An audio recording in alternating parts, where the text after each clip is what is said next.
Welcome to the Word of Gord. Once again, we're going to be talking about consciousness projection, how to move your consciousness from where you're sitting or where you're lying or where you're meditating to somewhere else, somewhere in the non-physical realms where spirits are doing what they're doing, and sometimes understanding what they're doing and sometimes not. Often, spirits who have just passed do not know quite what they're doing or why they're doing it, or any of the options that are open to them. We live in a culture where people have very restricted ideas about the non-physical realms, and they either know very little or nothing at all. So people like me float around looking to help them in any way we can.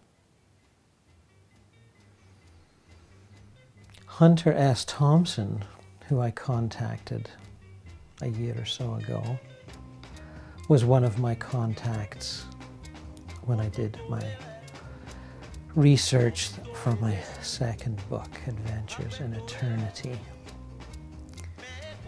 And my contact with him was entertaining. It was fun, just as you might expect Hunter Thompson to be.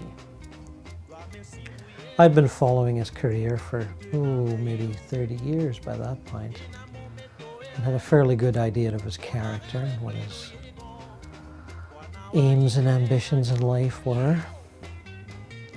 So when I contacted him, as I did, I was confident, I was at ease, I was enjoying myself. And as I get into the story of this contact, I hope you'll enjoy it too. Hunter Thompson was a daytime exploration. That is, I lay back and listened to a hemisync tape and made myself ready to project. Sometimes when you're doing these during the day, you get a message from Spirit that tells you you actually contacted the person the night before when you were sleeping, and that what you're about to do now is remember the contact. When you first get these messages, you're a little surprised. But after a while, you get used to it. You start to see that a lot of what you're doing is not fresh contact, but replaying a memory of something you did the night before. It's easy once you get used to it. Hunter Thompson, February 23rd, 2005. Hey Hunter, how's it going? Just fine, my friend, just fine. I figured it'd be fun, but not this much fun. Were you depressed? Was that what brought it on? Nah, more bored and sick of the bullshit. Watching the Bush-Cheney gang was like watching a bad rerun of Nixon's Wrecking Crew and seeing they were never going to be busted by those wimp-ass Democrats or anyone else. So I figured it was time to check out. I guess I got tired waiting for those end times to actually end. But you ain't cancelled your subscription to the Resurrection, I see. Here you are.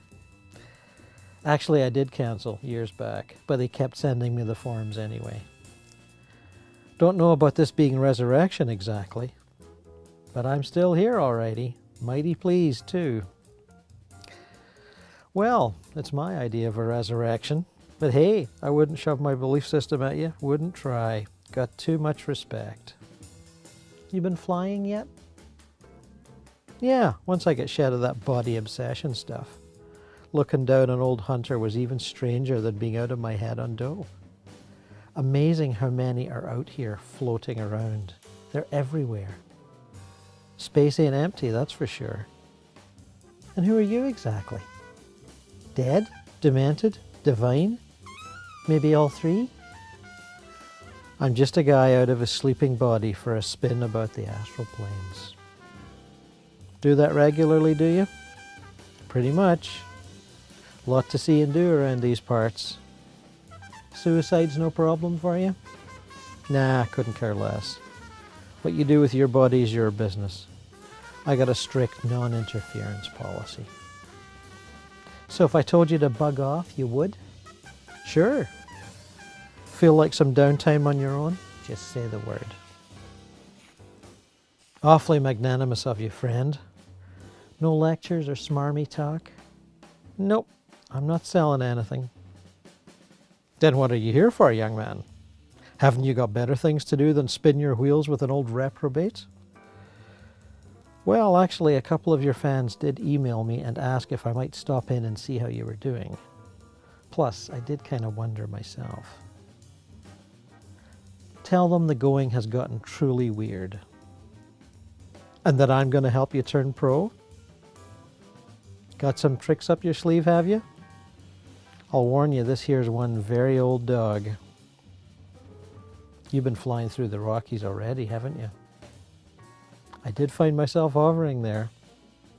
Say, you're not some kind of guardian angel, are you? Hell no. I find the whole thing modelly repellent. What most folk need at a time like this is a playmate. Oh, I've met a couple of them already. To your liking, were they? Bit on the gooey side for my taste. Wanted to show me a good time. What I wanted was a fast time.